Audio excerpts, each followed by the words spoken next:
Lesson 5, Project Structure.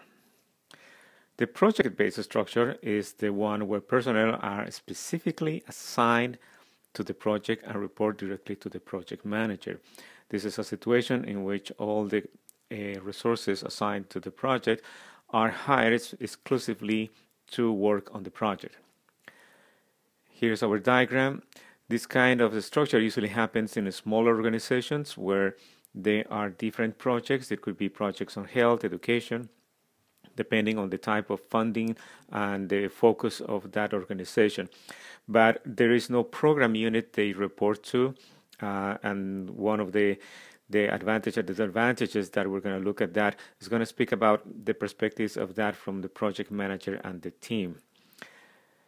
The advantages is that there is a high level of authority to manage and control the project resources. The project manager then is in charge of the project, doesn't report to a program unit, will report to the director, but is practically has its own environment where it can make decisions about the resources in the project.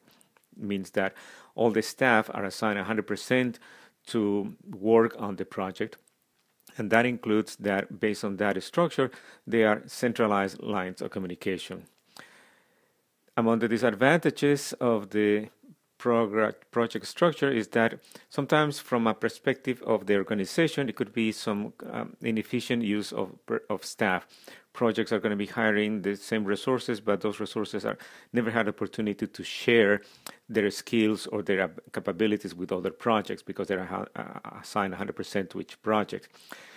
Also because they are within those confines of each project, there's also a limited amount of interaction between those projects and the time the staff have to coordinate or collaborate with other projects, which includes elements of the duplication of resources.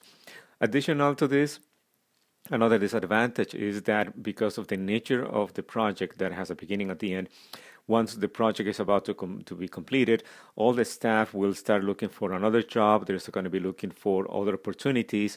And that knowledge, that experience sometimes is lost when that person leaves the organization to work on another project. That is one of the disadvantages and something that a project manager will need to manage accordingly. But it's a reality in terms of the availability of funds that an organization might have to retain some of that staff.